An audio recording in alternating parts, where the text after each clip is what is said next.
Okay, so we've got colorful slides and a website down there. Edouard and I are the co-PIs, but obviously Edouard is not here. So I'll be presenting myself. He has an excellent excuse. There is the excuse. Okay, so our project has been, yes, I should go back to the excuse. The way the Division of Labor works is we actually have separated the tasks, and Edouard is in charge of all the topics that you ask me questions on that I can't answer. Okay. So what we've been doing is studying philosophical intuitions in 25 countries around the world. And what I'm going to do in this talk is explain what we've done and why we've done it. And then in the last 10 or 15 minutes, I'll present some of our more interesting and provocative results. Talk has 6 parts. I won't read them to you. I'll just plunge right in. Part 1 is what philosophical intuitions are, at least as we conceive of them. The philosophical literature has a fair amount of controversy in this matter. But as we're conceiving of intuitions, a philosophical intuition is just a spontaneous judgment about whether people or objects in a hypothetical situation have some philosophically interesting property or relation. Philosophical intuitions, again, as we conceive of them, are like linguistic intuitions, typically made with no conscious reasoning.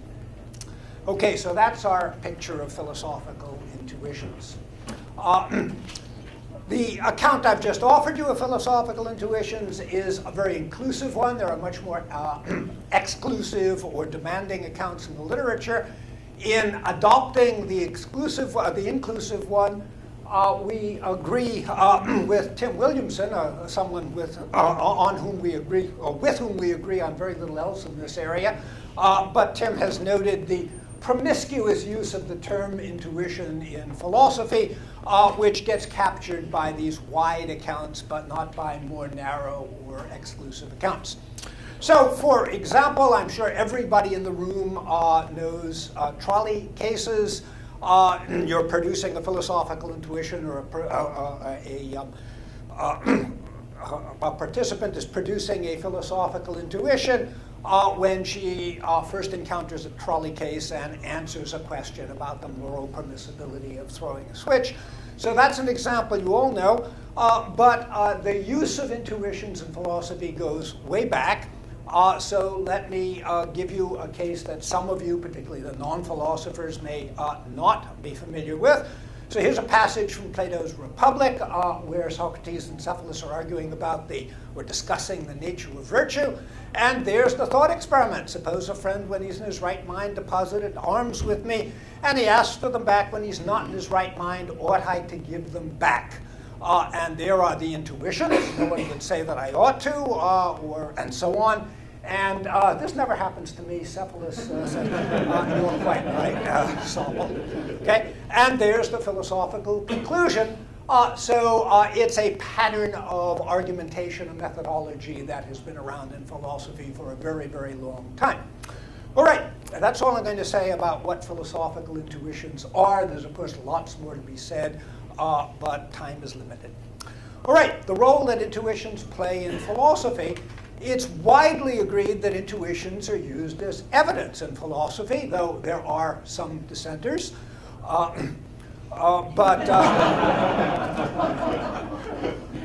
it's important to note that intuitions are used in 2 very different kinds of philosophical projects. And I want to pull these apart because the implications of the sort of work I'm going to be talking about are different for these 2 different kinds of projects.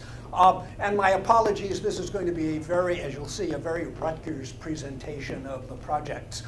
One of those projects is conceptual analysis. The analysis of philosophically important concepts has been important in philosophy since antiquity. And indeed, in the middle years of the 20th century, under the influence of logical positivism, some philosophers argued that conceptual analysis or linguistic analysis is the only legitimate philosophical endeavor. That's not a view that's widely endorsed anymore.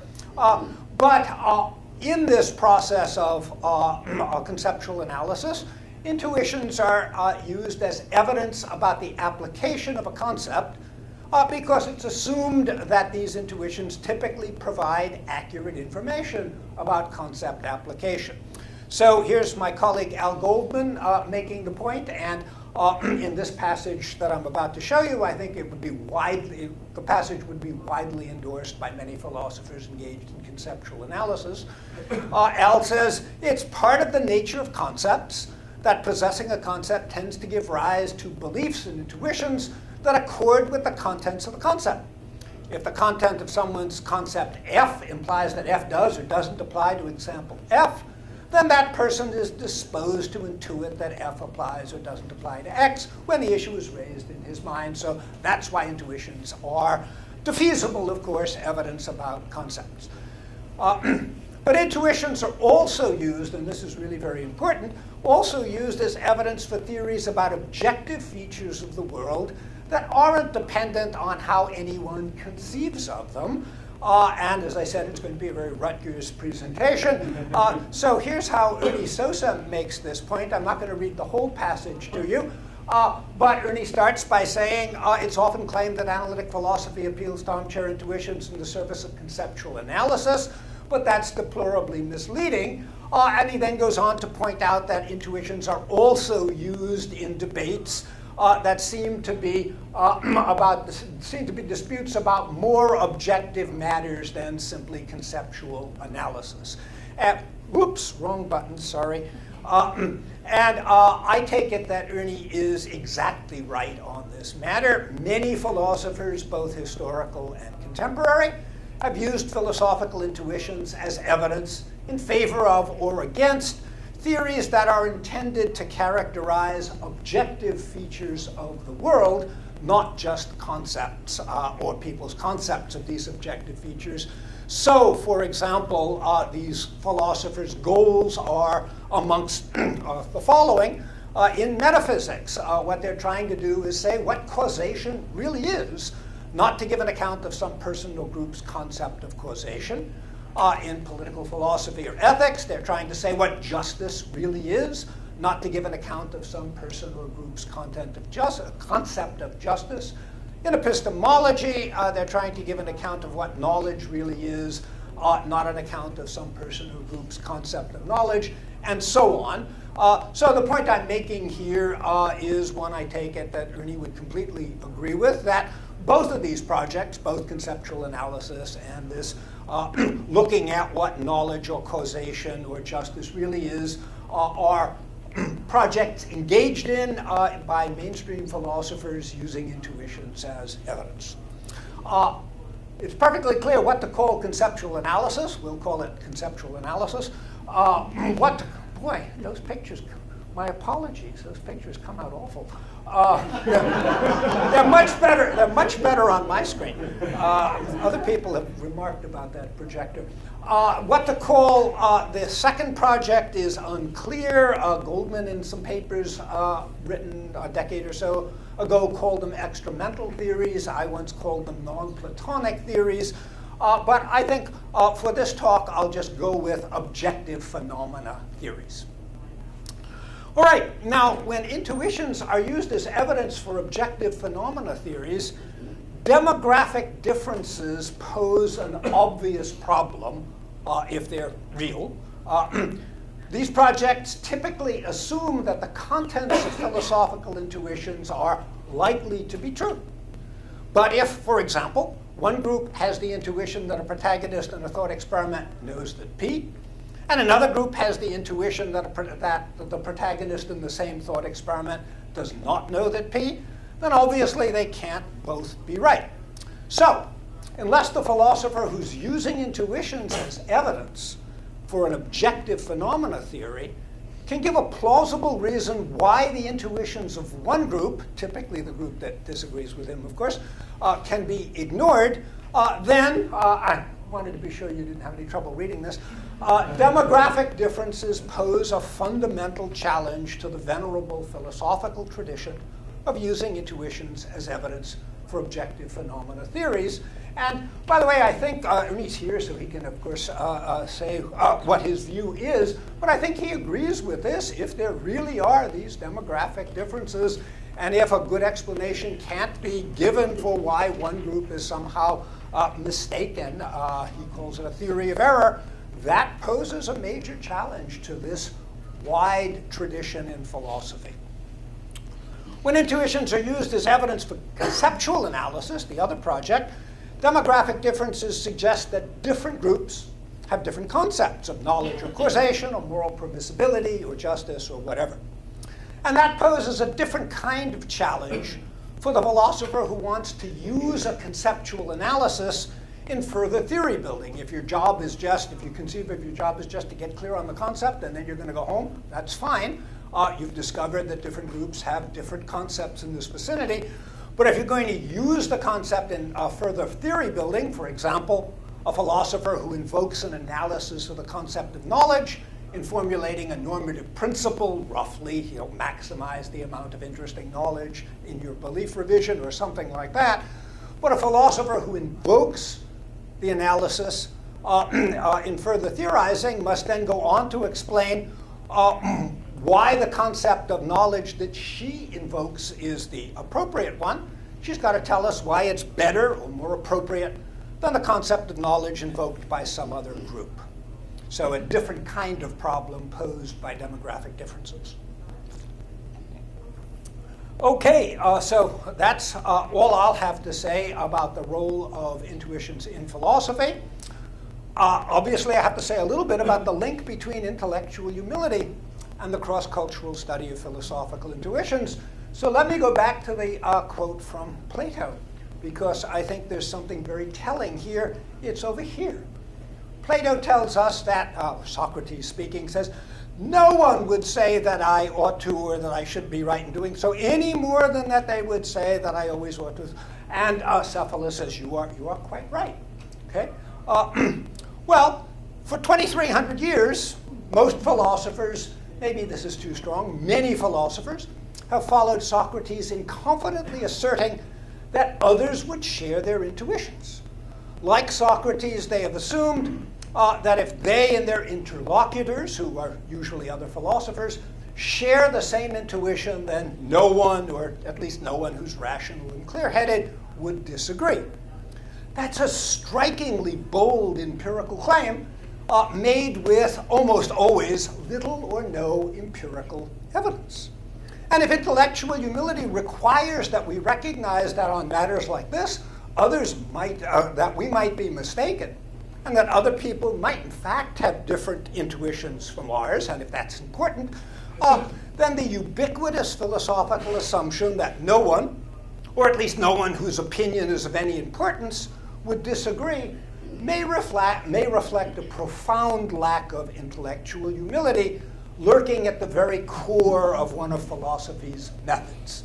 And indeed, just added the next couple of points today, because I think you can see this going on in contemporary philosophy, and I've been taking notes, I won't name names, at some of the excellent philosophical talks we've been hearing over the last few days, where philosophers manifest this.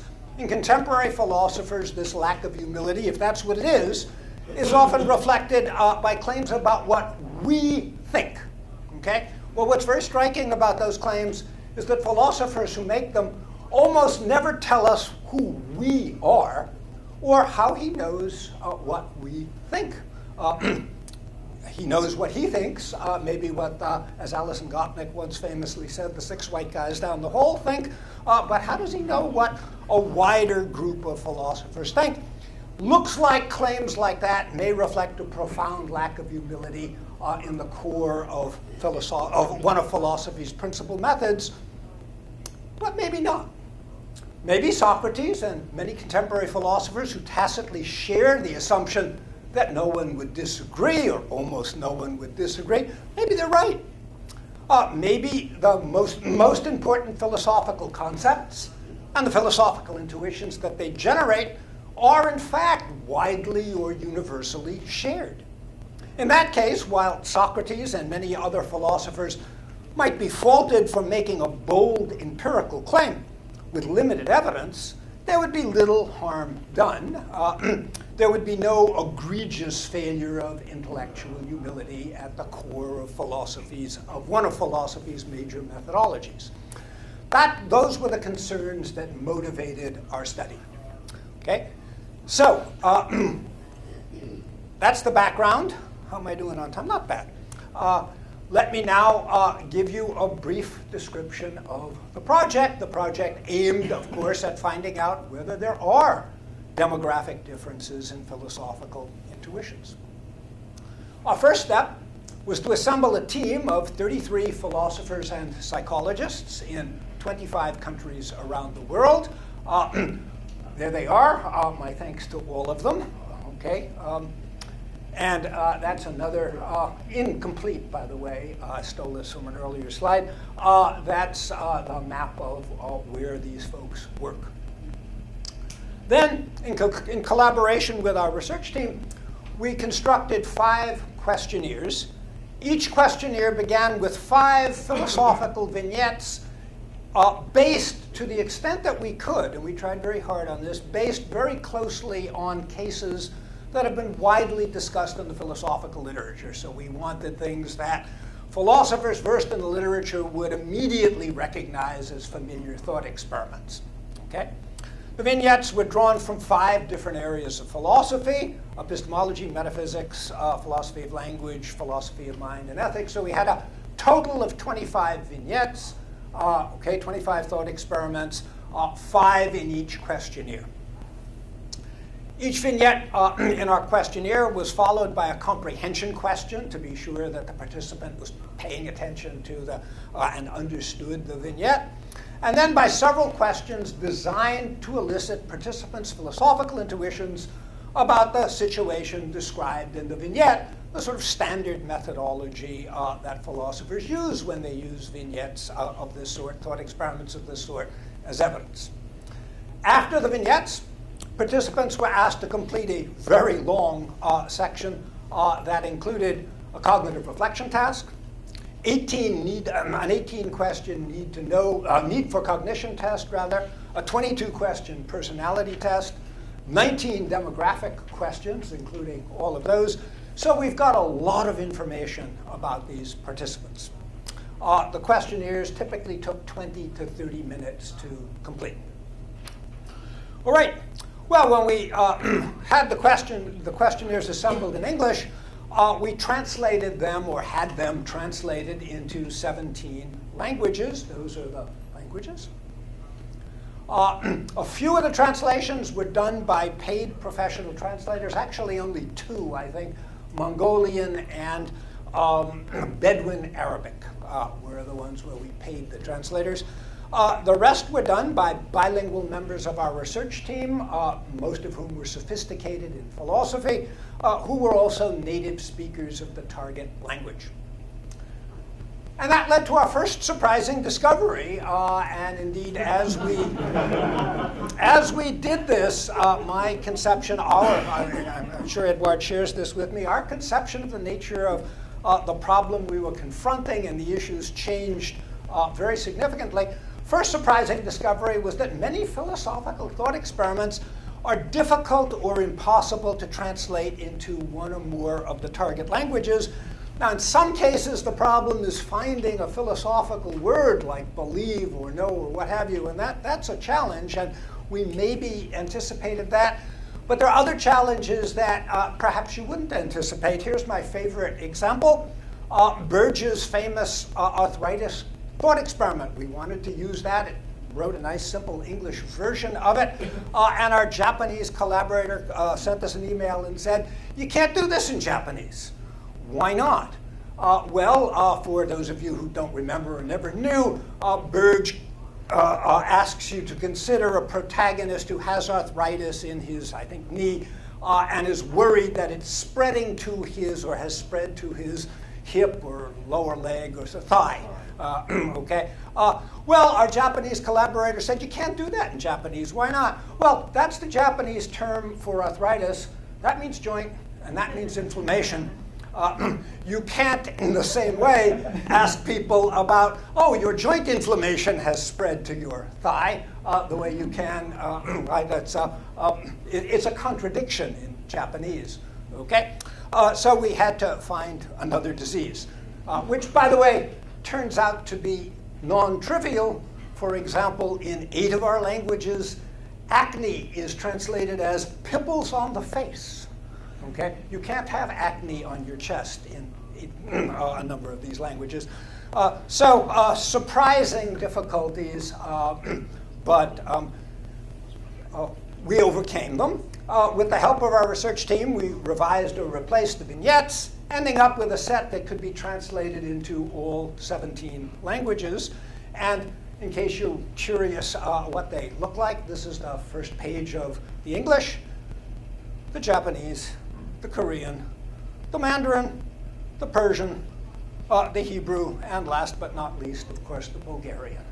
So I put that up there because I thought it was a cool set of slides. All right. All right, then using pencil and paper surveys and a variety of internet survey tools, we collected data from 15,000 participants in 25 countries. The data were carefully scrutinized for coding errors, and I'll talk a little bit about that in one case down the line, and other sorts of anomalies. And we think we've caught most of them, but who knows? And then they were turned over to our statistical analysis experts for processing, and the data are still very much emerging. So what I'm going to be telling you about in the last part of the talk is just the tip of the iceberg that's now visible. Okay, that's what I've just said. One thing I want to make clear to this group and to anybody else is that once the data analysis is complete, and we've taken a month or two to mine the juicy parts ourselves, we will make the entire data set completely publicly available. It'll be available on the web, and anybody can use it, reanalyze it, show we were wrong, and so on. Okay, that's the description of the project.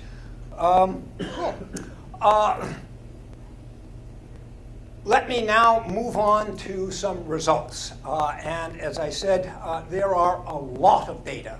This project has generated an enormous body of data. There are a lot of intriguing findings that are emerging as the data analysis proceeds.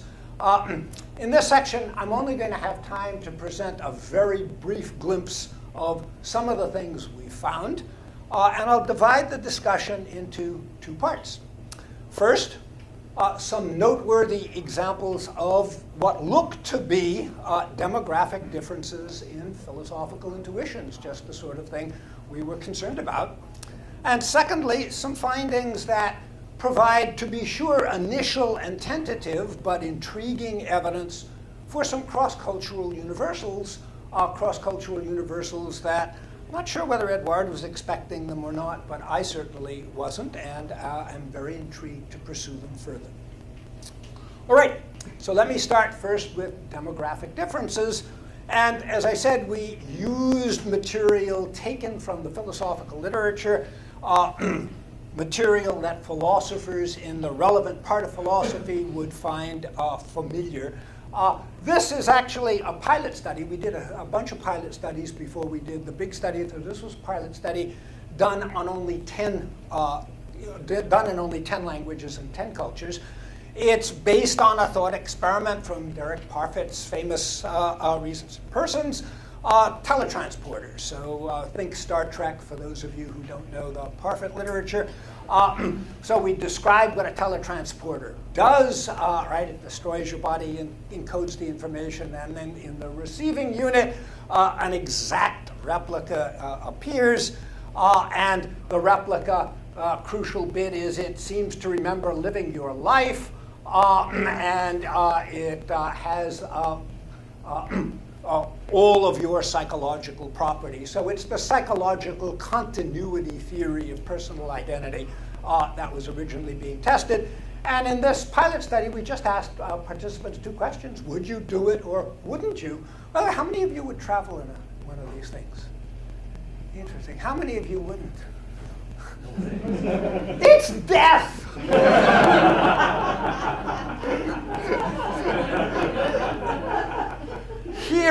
Here are the results. First, look on the right. That there is some very substantial cultural or demographic difference. Germans and folks in the UK very significantly less likely to travel in the teletransporter than folks in Portugal and Korea. So looks like there's some demographic difference. But the stuff that really blew me away, that I thought, wow, I wasn't anticipating this, and it's fascinating, starts here. Okay? There was a gender difference in odds ratio. Don't push me hard on the odds ratio because I'm not sure I know what that means. But a demographic difference of 73% males are much more likely to say they'd go in the teletransport. How many women said they'd go in the teletransporter in the room? 1. Okay. All right. So it looks like there's a gender difference. The other one that took me at least a while to appreciate was this one. There's also an age difference, and I called up our statistics person and I asked her, why did she put that? Yeah, 3%. She said, Steve, you don't understand. That's 3% a year. Okay, that for every year you get older, you're 3% less likely to. Okay, now it turns out that these. So I asked, how linear is this? And the answer is she went back and recomputed it. Oh yes, that's 3% a year. Actually, there's a 26% drop over 10 years, going up to a 60% drop over 30 years. What's going on here? Answer. We don't know. My guess is that it isn't an aging effect. It's not as when you get old like me. My guess is that this is really a cross-sectional phenomenon that across the culture, people are differing in their view of their own identity. But that's just a guess. So that's one of the many issues I'd love to investigate further. All right. Personal identity. Dramatic differences, modest differences, noteworthy differences in culture, and dramatic differences in gender and age. We did another personal identity one, again based on Parfit's work. This is a brain transplant scenario. It's not the ideal. We tried to, I think, pack too much into this scenario. But 3 sisters in an automobile accident. One's brain is okay, but her body is about to perish, and the other 2 are brain dead, but their bodies are okay, so the surgeons transplant or divide the brain. That's the part I wish we didn't put in here, and put it into 2 separate bodies, and then we ask participants, and the bodies then end up both believing they're married, the person whose brain it came from, believing they're Mary, they've lived her life, they have Mary's character, and they're psychologically identical to Mary. And then we ask, is one of them or both of them Mary, neither of them Mary, or can't you tell? Yes, so this is the bit that's emphasizing that it's testing or it's a first attempt to look at the psychological continuity principle of personal identity across cultures. Here are the data.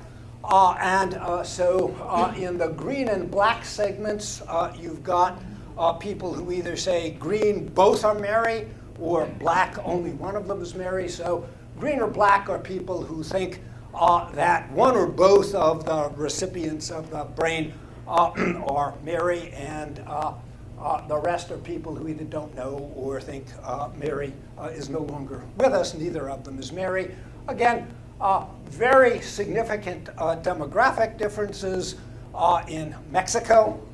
Over here, 10% think that Mary survived in one way or another, whereas in India, it's a little bit over a half that think that Mary has survived in one way or another. All right, so looks like we've got some demographic differences there. Another early topic that we analyzed, and I can give you some data on, an issue in the philosophy of mind.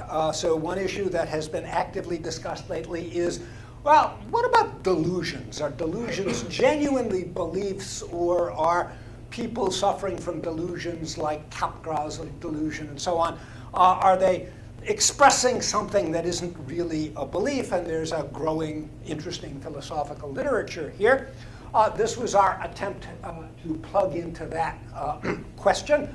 So we describe a case of Capgras, somebody who has an accident, and after the accident, he recovers perfectly well, except that he believes that his wife has been replaced by an imposter. Okay, and we then ask whether he believes that she's an imposter or doesn't really believe that she's an imposter. And we had two versions of this. One is, well, sorry, he would tell his friends that his wife Catherine had been replaced by an imposter. That's the only odd thing about him.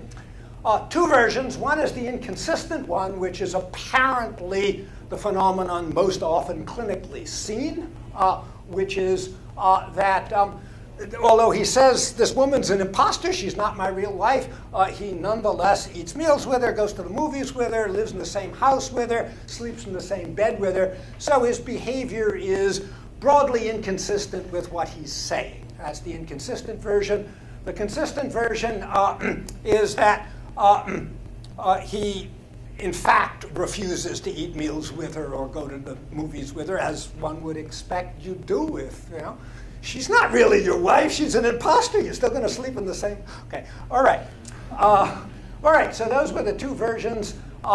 It looked like cultures were all over the map, so that this is a preliminary analysis of the data. These are, Don does not believe, so it isn't a real belief.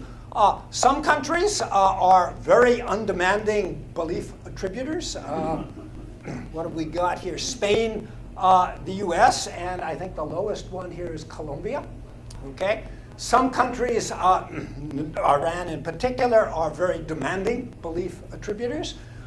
So it looks like we've got considerable cultural variation, some evidence for considerable cultural variation in how people use the concept of belief.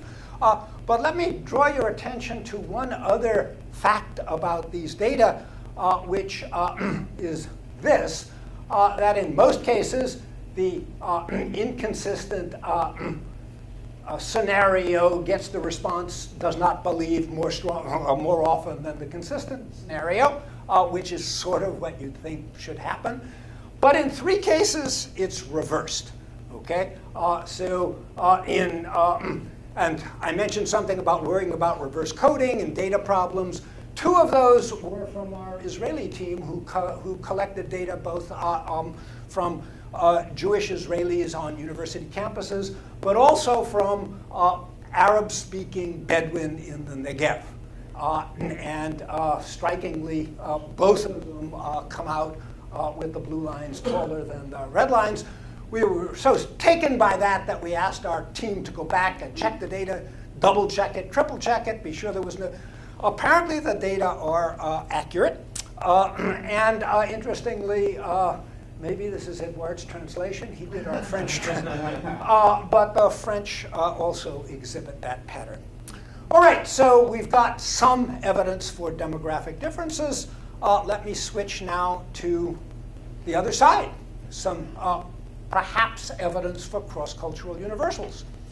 One of the things we were particularly interested in and had done a bunch of pilot studies for were Gettier cases. So here's a typical Gettier case. Guy's wife doesn't show up on time. He's worried. He starts calling the hospital. She has a very common name, Mary Jones. One hospital says, yes, Mary Jones was admitted after a serious car accident. And he rushes off to the hospital.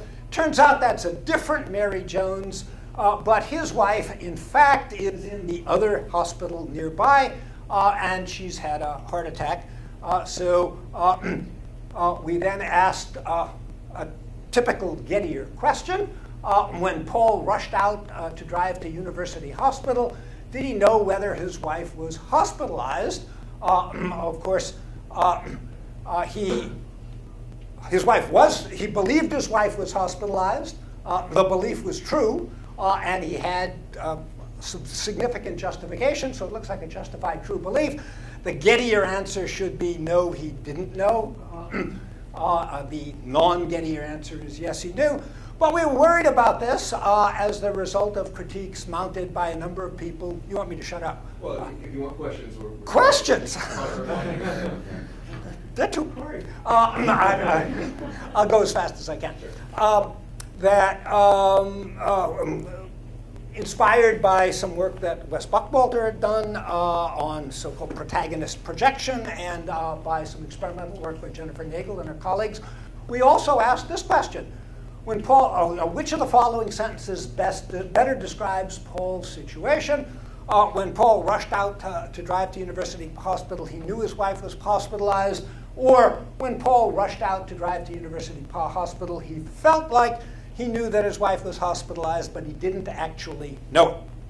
Okay? Here are the data, so call those question 1 and question 2. Here's the question 1 response, and it looks like there are a lot of people giving us no knowledge responses, the typical, the philosophically canonical Gettier response, and a lot of others giving less likely to give us the philosophically canonical Gettier response. But things look very different with question 2. With question 2, everybody is above 70%. Okay? We gave people a true temp case. This is a case where a person has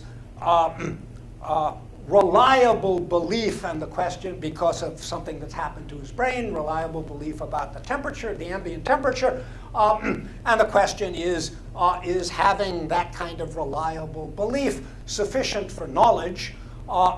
In this one, I don't think I've got knowledge questions 1 and 2, but notably, basically everybody is below 50%. We can't find a reliableist culture. Okay, all right. And we also asked a fake barn question that had been used before in experimental work. So the guy is in fake barn country. There are a lot of fake barns, but he's actually looking at a real one.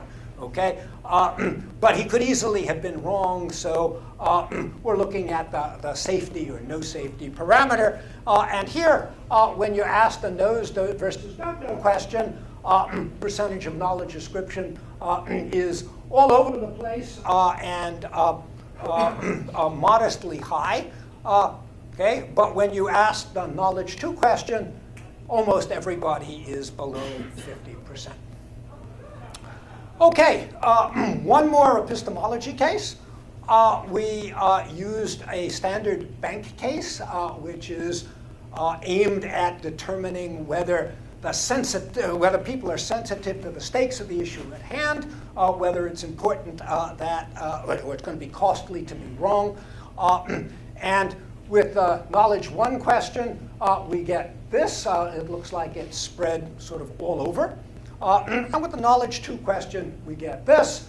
So no apparent universality here. Here's what we're playing with, and I stress that this is really a very first pass. Playing with as a hypothesis, we call it the core knowledge hypothesis.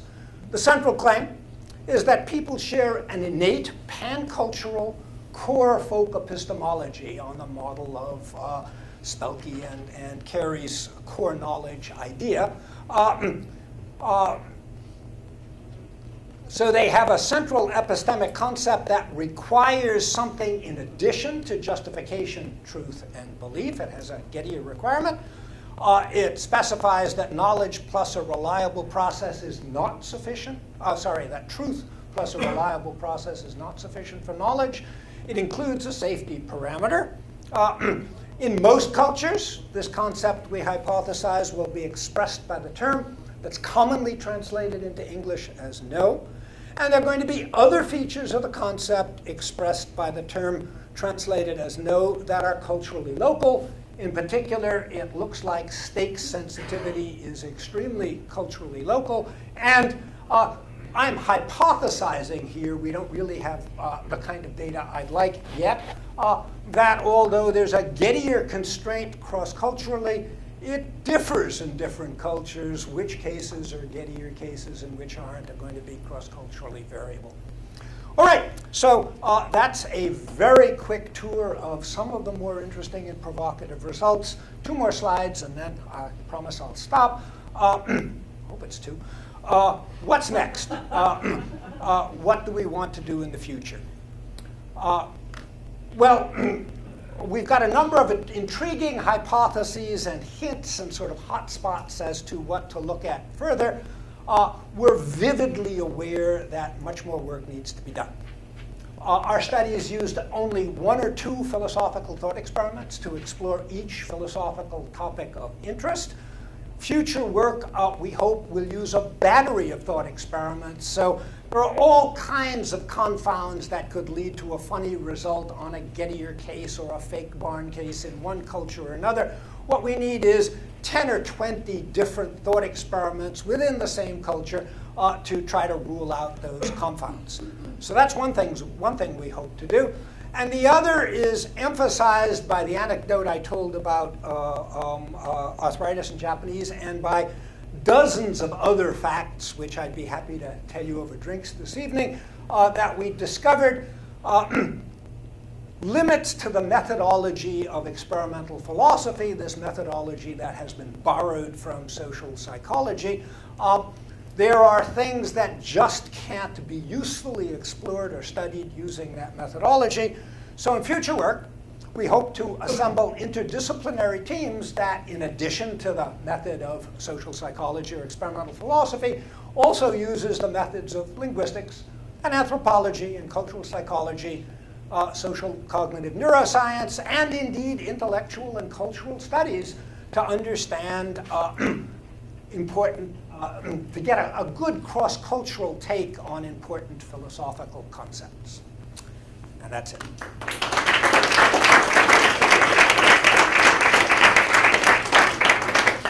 We've got 5 minutes for questions. If you keep them short and sweet, that'd be best. So there's just been a methodological trick here. I don't know how you solved it, which is how do you know when someone gives an intuition different from me that they've not filled out the scenario? Everyone, whenever you describe a scenario, you have to fill it out with all sorts of tacit assumptions and inferences. So they're filling it out differently, and you might test that through having them paraphrase it. If you did, you'd find out that were they to have the same exact filled out, fleshed out scenario with those hidden inferences, it would come to exactly the same conclusion as you did. So there are more universals than you think. Yeah, that's in fact a move that Ernie Sosa has been making against earlier work of ours for a decade or 15 years. And absolutely right. And it's a kind of concern that I like because it's in principle testable. You can't rule it out completely, right? But one of the reasons we want to work with people in cultural studies is to give us some information about background assumptions here that might be different in different cultures, using different vignettes that make different assumptions explicit, okay? And in any given, if you give one vignette, you're never going to be able to tell that that's not what's going on. But if you've got 25 of them aimed at this, then you'll be able to get at least much more confidence that they really are or are not focusing on the same vignette and expressing the same proposition. Really fascinating. I'm wondering if you use your data set to start sorting out language from culture. So I was just eyeballing and watching Spain, Mexico, and Colombia seem to be roughly tracking each other. Portugal, Brazil are roughly similar on a lot of the things you showed. Have you tried separating out those 2 things, looking at different countries you have data for that share languages and whether there's differences in how the language used in different factors? Short answer, no, we haven't, but yes, we will. We've got a quick follow-up here.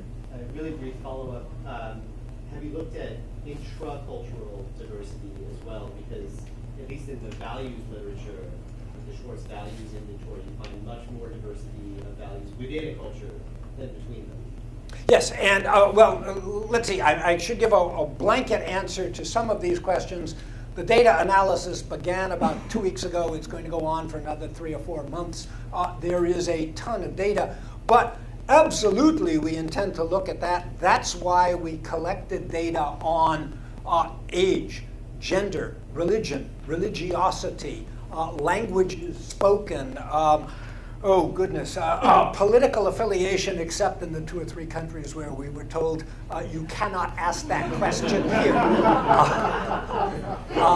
So yes, we've got a ton of data which will enable us to look both cross-culturally and within a culture.